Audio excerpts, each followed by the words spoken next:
Hi everyone, कसे आहात friend? मजेत आहात ना? आम्ही पण मजेत आहोत, तुम्ही पण मजेत राहा. तर फ्रेंड्स, आपल्याला आज बनवायचे आहे मटार पनीर आणि अगदी सोपी पद्धत आहे आणि ती आज मी तुम्हाला आपण बनवूया. चला तर मग. तर चला आपल्या रेसिपीला सुरुवात करूया. प्रथम मी आता तूप घालून घेते पॅनमध्ये आणि त्यानंतर मी पनीरचे छोटे छोटे क्यूब बनवलेले आहे, म्हणजे कापलेले आहेत आणि ते आता मी थोडे फ्राय करून घेणार आहे.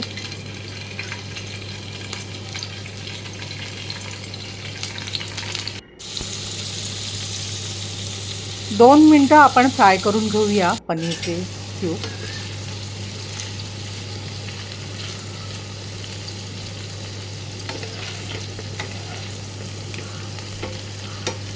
मस्त भाजी बनते ह्याची आणि त्या भाकरी बरोबर किंवा तुम्ही चपाती किंवा तुम्ही पुरीबरोबर पण पनीर खाऊ शकता. पनीर ची भाजी.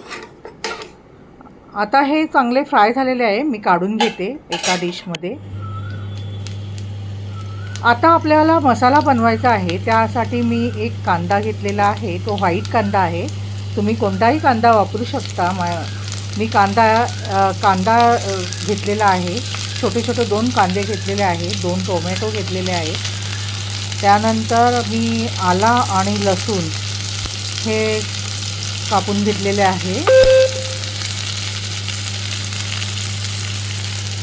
आता हे आपण चांगले भाजून घेऊया आणि थोडंसं सुकं खोबरं, त्याऐवजी तुम्ही फक्त काजू घालून सुद्धा पेस्ट बनवू शकता, म्हणजे मसाला बनवू शकता. पण इथे मी थोडेसे सुकं खोबरं घेतलेलं आहे. हे बघा, आता चांगलं भाजत आहे आपलं कांदा, टोमॅटो, खोबरं, आलं आणि लसूण. आपण हे परतून घेऊया. टोमॅटो वगैरे चांगला भाजल्यामुळे किंवा कांदा, त्याचा जो स्मेल असतो तो निघून जातो.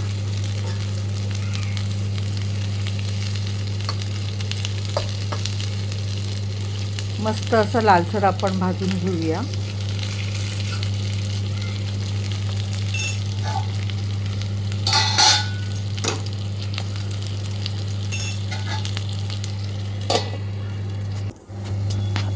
आता मी मटार आहे ना, ते ओव्हनमध्ये 10 ते 12 मिनटं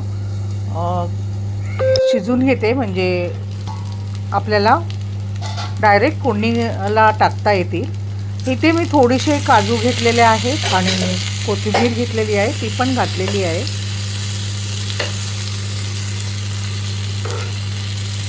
काजूचे छोटे छोटे तुकडे करून घेतलेले आहे मी.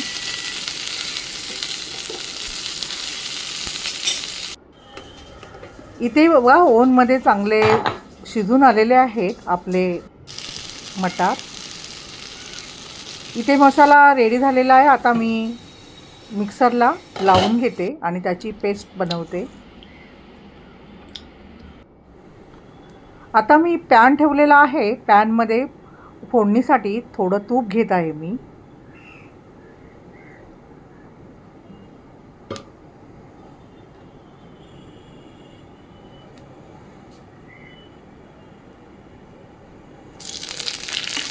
आता आपण इथे फोडणी करूया.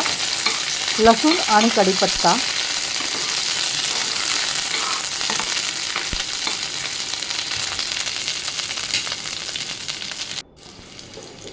फोडणी रेडी झालेली आहे. आता मी जी पेस्ट बनवली आहे ती मी घालून घेणार.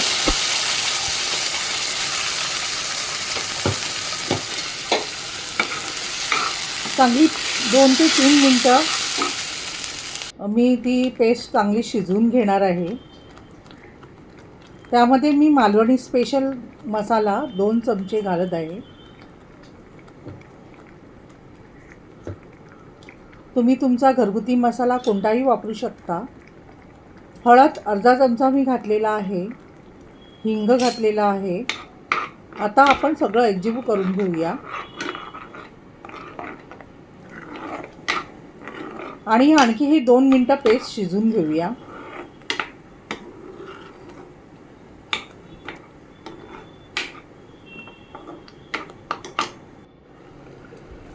हे बघा, पेस्ट चांगली शिजलेली आहे.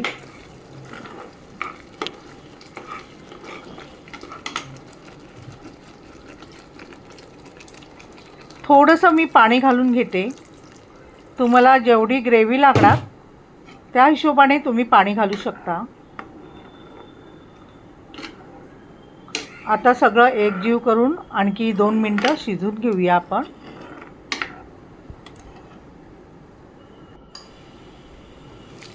आता मी हे शिजलेले मटार घातलेले आहेत.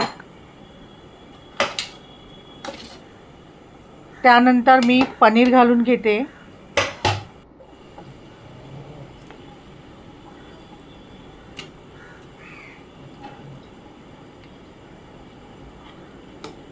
आता आपण सगळं एकजीव करूया आणि आणखी 2 ते 3 मिनटं शिजून घेऊया.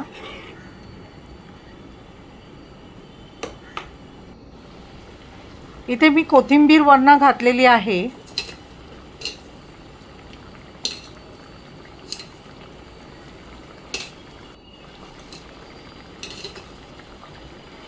आणि इथे मी चिमूटभर साखर घालत आहे, म्हणजे बॅलन्स चांगला राहतो भाजीचा. तुम्हाला साखर घालायची नसेल तर नका घालू.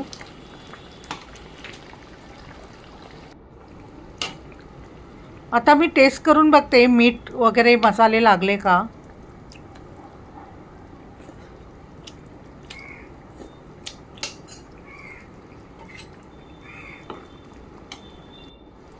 मसाले लागलेले आहेत, पण थोडंसं मीठ कमी आहे. मी मीठ घालून घेतलेलं आहे.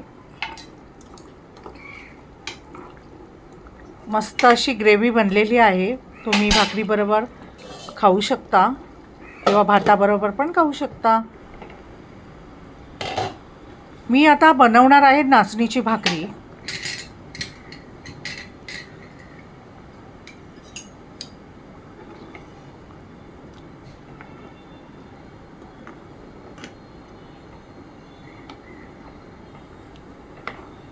थोडीशी मी ग्रेव्ही थिक करणार आहे, त्यामुळे आणखी 2 ते 3 मिनटं मी शिजवून घेणार आहे. मस्त ग्रेव्ही मस्त रेडी झालेली आहे. मस्त ना, मस्त. किती पनीर मटार मस्तच झालेली आहे भाजी. आणि तुम्ही पण अशी बनवा. तुम्हाला ही आजची रेसिपी कशी वाटली, आवडली ना? आवडली असेल तर माझ्या चॅनलला व्हिजिट द्या आणि सर्व व्हिडिओ पहा. तर आपण भेटू आता नेक्स्ट ब्लॉगमध्ये. थँक्यू. बाय.